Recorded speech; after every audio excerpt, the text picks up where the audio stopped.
이 시간 우리에게 주신 하나님의 말씀은 신약성경 베드로전서 2장 9절에서 10절까지의 말씀입니다. 제가 보는 성경으로 신약 377쪽입니다. 하나님의 말씀을 함께 봉독하시겠습니다.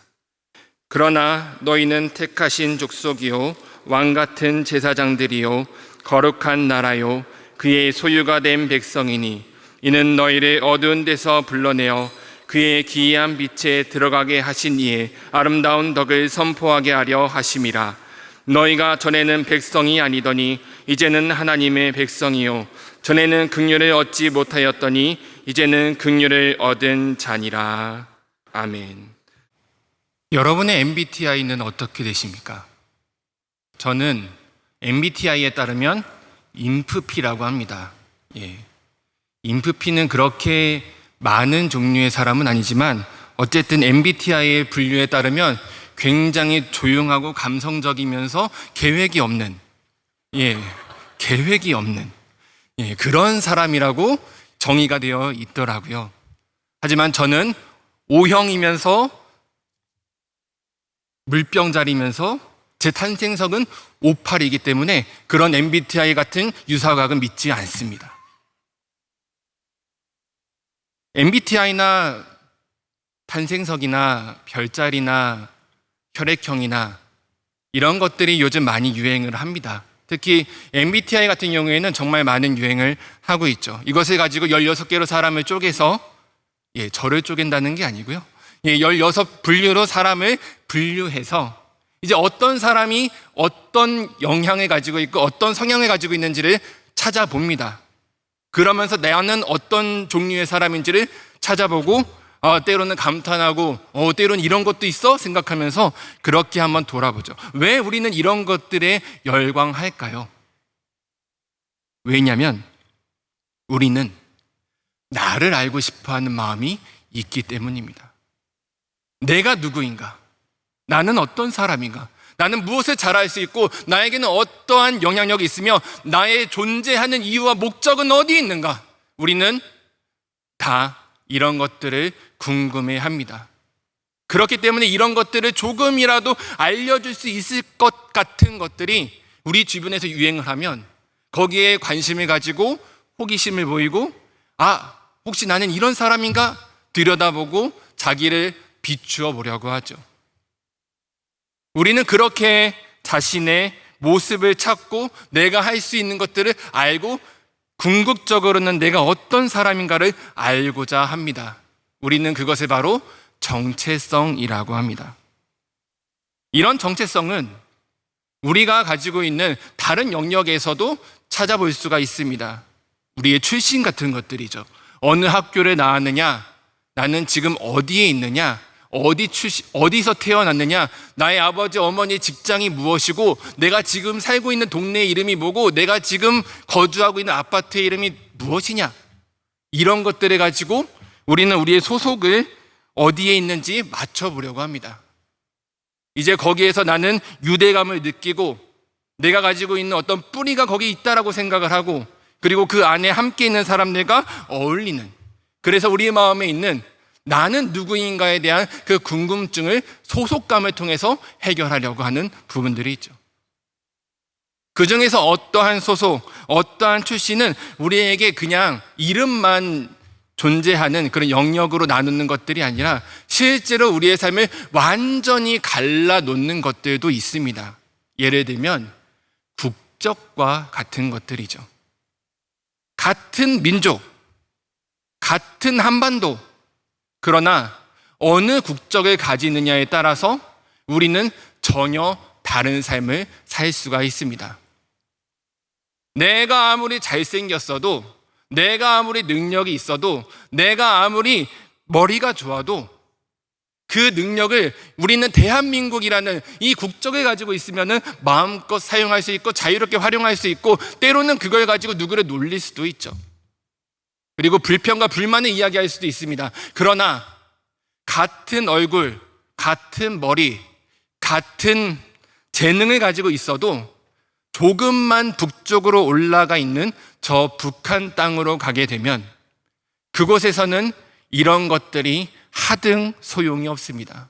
왜냐하면 그들에게는 자유가 없기 때문이죠. 그들의 국적이 대한민국이 아니라 북한이라는 이유 하나만으로 그들의 모든 삶은 저당 잡히고 박탈당하며 그들은 노예가 되는 삶을 살게 됩니다. 그러면 그들을 가르는 기준은 무엇인가? 오직 단 하나, 누구의 아들로 태어났느냐? 백두혈통이냐 아니냐? 아니면 충성하는 집안의 혈통이냐 아니냐? 겨우 이런 것 하나로 그 누구도 스스로의 힘으로 결정할 수 없는 이 작은 것 하나가 그 사람의 평생을 갈라놓는 것이 저 북한에서 지금도 일어나고 있는 일입니다. 그것이 싫어서 사람들은 탈출을 하기도 하죠. 그러나 그 탈출 과정은 녹록지 않습니다. 아니, 녹록지 않다는 말로는 부족합니다. 얼마나 많은 사람들이 그 탈출 과정에서 목숨을 걸어야 하는지 모릅니다.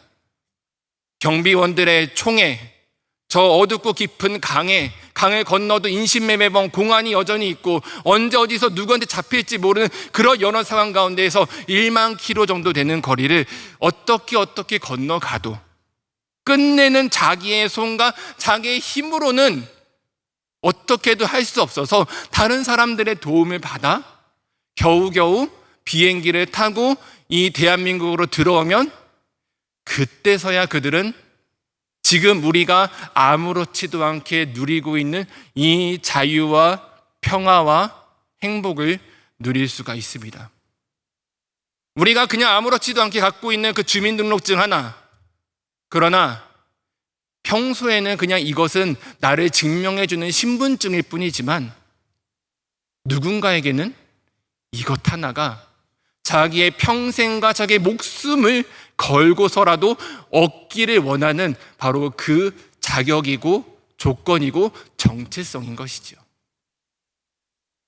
그런데 이 남한과 북한을 갈라놓는 것보다 훨씬 더 크고 훨씬 더 무섭고 사람의 힘으로는 도저히 어쩔 수 없는 우리의 정체성이라고 하는 것이 있습니다. 그것은 무엇이냐? 바로 우리가 죄인이라는 사실입니다. 로마서 3장 23절은 이것에 대해서 우리에게 이렇게 이야기를 합니다.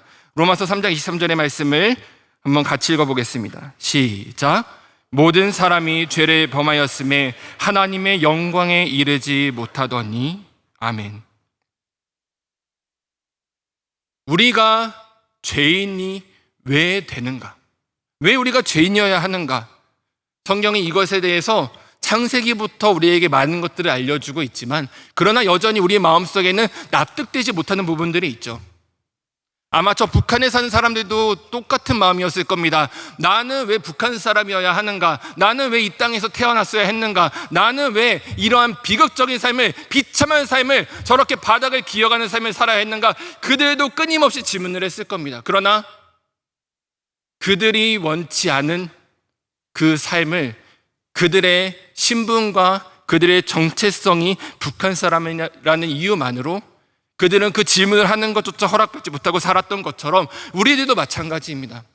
이 땅에 태어난 우리 모두는, 이 땅에서 태어나 사람으로 사는 우리 모두는 이 세상이 우리에게 지어준 죄인이라는 정체성 때문에 세상의 노예로 살다가 죄와 죽음 가운데서 두려워 떨다가 결국에는 죽음의 밥이 되는 삶이 우리 앞에 놓여 있었습니다. 그것이 바로 하나님을 알지 못하는 사람들의 삶이었습니다. 그리고 바로 우리 자신의 삶이기도 합니다. 그런 우리가 어떻게 구원을 얻었는가? 그런 우리가 어떻게 하나님께서 허락하시는 그 놀라운 생명의 길로 나갈 수 있었는가? 예수 그리스도, 우리를 위하여 오신 예수 그리스도께서 나의 모든 죄를 대신 짊어져 주시고 나를 구원하시고 나를 사랑하셔서 하나님의 자녀가 되게 하시고 하나님의 백성이 되게 하여 그 나라 가운데 살게 하였기 때문에 이제 우리는 우리의 정체성이 죄인이 아니라 하나님의 자녀라, 하나님의 백성이라, 하나님의 아들과 딸이라고 이야기할 수 있는 우리의 삶을 얻게 되었습니다. 그 말씀이 오늘 본문에 나와 있는 말씀입니다. 베드로전서 2장 9절의 말씀, 이 말씀까지 우리가 한번 같이 읽어보겠습니다. 그러나 시작. 그러나 너희는 택하신 족속이요 왕같은 제사장들이요 거룩한 나라요 그의 소유가 된 백성이니 이는 너희를 어두운 데서 불러내어 그의 기이한 빛에 들어가게 하시니에 아름다운 덕을 선포하게 하려 하심이라. 아멘. 오늘 성경의 말씀은 우리에 대해서 네 가지로 이야기를 하고 있습니다. 너희는 택하신 족속이요 왕같은 제사장들이요 거룩한 나라요 그의 소유가 된 백성이니. 이 네 가지가 이제 하나님의 자녀가 된 예수 그리스도의 보혈로 우리의 생명을 얻은 우리의 새로운 정체성이라고 이야기를 하는 것이죠. 이것을 조금씩 들여다보면 이렇습니다. 택하신 족속이란 말은 우리가 그냥 아무런 이유 없이 그렇게 하나님의 자녀가 된 게 아니라 하나님이 직접 우리를 택하셔서 불러주셨다라고 이야기를 하는 것입니다. 하나님의 주권적인 은혜가 우리의 삶에 역사하셨다라고 이야기를 하는 것이죠. 우리는 우연히 그냥 지나가다가 그냥 제비뽑기처럼 그렇게 로또가 당첨되는 것처럼 하나님의 자녀가 된 것이 아니라 하나님이 직접 우리를 택하셔서 우리를 사랑하신다는 그 이유로 우리를 부르셔서 우리를 하나님의 자녀가 되게 해 주신 것입니다. 그런 우리를 거룩한 나라라고 이야기를 합니다. 거룩한 나라, 즉 우리는 이제 세상에 속해 있는 그 세상의 어떤 한 부분이 아니라 완전히 떨어지고 구별된 거룩한 하나님의 나라 가운데 속해 있는 사람이라고 이야기를 하는 것이지요. 그런 우리가 어떻게 그 하나님의 나라에 들어갈 수 있었는가? 그의 소유된 백성, 하나님께서 그 아들 예수 그리스도의 피로 우리의 죄를 모두 갚아주셨기 때문에 그분이 우리의 죄값을 지불하시고 우리를 사셔서 우리는 하나님의 자녀가 되었습니다. 이것이 바꿔 말하면 우리의 가치이기도 합니다. 나는 어떤 사람인가? 나는 예수님이 그 생명을 내어 주실 만큼 가치 있는 사람이라고 성경은 이야기를 하는 것이죠. 나 자신이 바로 예수님의 그 생명값으로 산 사람이라고 성경은 이야기를 하는 것입니다. 그리고 이야기하는 건 왕 같은 제사장. 우리는 그냥 백성이 아니라, 우리는 그냥 암흑의 A가 아니라, 우리는 그냥 우리 반 3학년 1반에 12번 출석번호를 가지고 있는 암흑의 홍길동 개똥이가 아니라 하나님의 거룩한 왕이요 백성이요 하나님께서 세우신 제사장이라고 이야기를 하는 것입니다. 제사장, 하나님 앞에 나아갈 권리를 얻었고 하나님께 우리의 죄를 위하여 간구할 권리를 얻었고 또 왕과 같이 세상을 향하여서는 명령하며 주장하며 선포할 수 있는 권리가 우리에게 주어졌다라고 하는 것이죠. 우리는 여기서 무엇을 찾을 수 있는가? 택하신 족속, 왕 같은 제사장, 거룩한 나라, 그의 소유된 백성, 이것은 국가의 3요소가 다 들어가 있습니다. 사람, 영토, 주권, 이걸 국가의 3요소라고 하죠. 그래서 이 하나님의 말씀이 우리에게 말하는 바는 이것입니다. 너희는 누구냐? 나는 누구인가? 바로 내가 하나님의 나라라는 겁니다. 정확하게는 내 안에서 하나님의 나라가 시작되는 것이 우리의 정체성이라고 이야기를 하는 것입니다. 우리는 여전히 이 세상 가운데서 살고 있지만 그러나 이제 우리는 세상으로부터 완전히 벗어난 하나님께서 그 주권으로 우리를 인정해 주신 왕요, 왕자요, 공주와 같은 자들이 바로 우리라고 하는 것이죠. 누가복음 17장 21절은 예수님의 말씀으로 우리에게 이렇게 이야기를 합니다. 또 여기 있다 저기 있다고도 못하리니 하나님의 나라는 너희 안에 있느니라. 하나님의 나라는 바로 우리로부터, 우리 안으로부터 시작되는 것입니다. 이 놀라운 사랑과 이 놀라운 은혜로 말미암아 우리가 하나님의 자녀, 그 믿음의 자녀가 되었을 때 물론 우리의 첫 번째 시작은 굉장히 미약할 수 있습니다. 예수님도 말씀하셨습니다. 천국은 마치 겨자씨와 같다라고 이야기를 하셨죠. 우리의 시작이라고 하는 것, 우리의 믿음과 우리의 신앙생활이라고 하는 것은 처음에는 굉장히 작게 시작할 수가 있습니다. 그러나 우리는 하나님의 나라가 우리 안에 시작되면 이 겨자씨가 자라나는 것처럼 하나님께서 우리를 성장케 하시고 우리를 발전케 하시고 우리를 성숙케 함으로써 우리 안에 있는 하나님의 나라가 자라나는 것을 매일매일 경험할 수 있습니다. 그러려면 어떻게 해야 되느냐? 성경은 그러기 위해서 우리가 하나님의 가장 큰 계명을 따르고 순종하라고 가르칩니다. 바로 주 너의 하나님을 사랑하라. 주 너의 하나님을 사랑하라. 왜 우리가 하나님을 사랑해야 하는가? 하나님께서 물론 우리를 사랑하셔서 우리를 자녀 삼아 주셨기 때문에 우리가 하나님을 사랑해야 하지만 동시에 하나님을 사랑하고 하나님께 나아가는 것이야말로 우리가 우리의 생명을 얻고 우리의 영혼이 자라고 우리의 모든 하나님의 자녀로서의 힘과 능력과 권세를 그 하나님과 함께하는 삶으로부터 받을 수가 있기 때문입니다. 하나님과 함께함으로써 우리의 겨자씨 같은 이 작은 믿음이 하나님의 말씀이라는 옥토에 심겨지면, 그리고 매일의 찬양과 매주의 예배를 통해서 우리의 마음에 은혜의 단비가 쏟아지고 성령의 빛이 우리 가운데 온전히 비춰지면 우리 안에 이 겨자씨 같은 믿음은 자라게 됩니다. 매일매일 자라게 되죠. 자라서 아주 아름다운 나무처럼 자라게 됩니다. 물론 이런 영적 성장은 눈앞에 보이지 않습니다. 우리의 눈으로는 이것이 얼마나 자라는지 당장은 구별할 수가 없습니다. 오늘 세례를 받고 입교를 하는 우리 귀한 성도들이 있지만, 그러나 세례를 받고 오늘 집에 가서 자고 내일 눈을 뜬다고 해서 뭔가 갑자기 새로운 내가 되지는 않을 겁니다.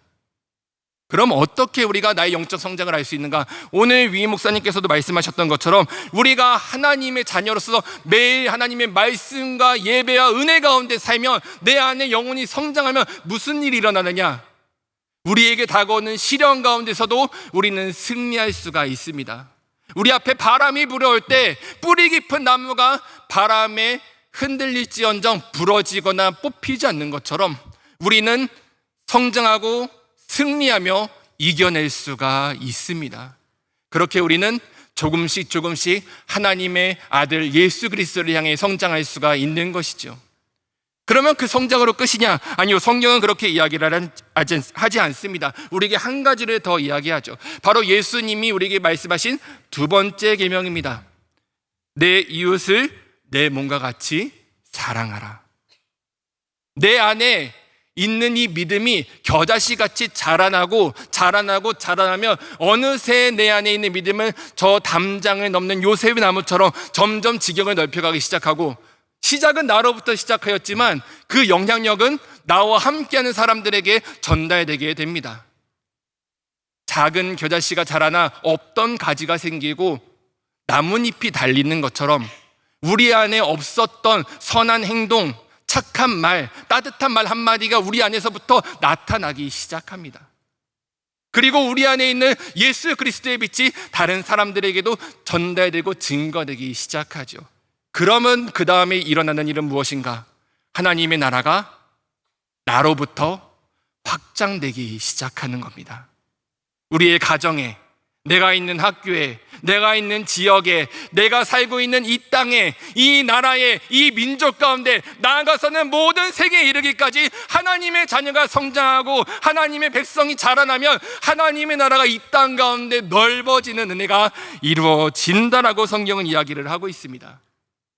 대표적인 인물이 오늘 우리가 오전 예배 때 함께 읽었던 고넬료와 같은 사람입니다. 처음에는 혼자 하나님을 경외했던 고넬료, 백부장이었고 외국인이었고 침략자였던 그가 하나님을 알고 하나님을 경외하자 무슨 일이 일어났습니까? 결국에는 그와 함께했던 가족, 그와 함께했던 지인들, 그 모든 사람들이 하나님을 만나 성령의 임재를 겪고 그들의 영혼이 구원을 받는 은혜가 일어났습니다. 한 사람이 가족을, 한 사람이 민족을, 한 사람이 세상을 바꿀 수 있는 힘, 하나님의 자녀에게 주어진 은혜입니다. 그것을 성경은 우리라고 이야기를 하는 것이죠. 나는 누구인가? 나는 하나님의 왕 같은 제사장입니다. 나는 하나님의 거룩한 나라입니다. 나는 하나님의 소유된 백성입니다. 나는 하나님께서 택하신 민족입니다. 그러니 사랑하는 성도님, 우리가 매일 다시 한번 기억해야 되는 건, 특별히 오늘 세례를 받고 입교에 들어가는 우리 귀한 하나님께서 사랑하시는 한 영혼 한 영혼들이 기억해야 되는 것은 무엇인가? 내가 누구인지를 기억하는 겁니다. 내가 하나님의 자녀요, 내가 하나님 백성이라는 것을 매일 기억하시기 바랍니다.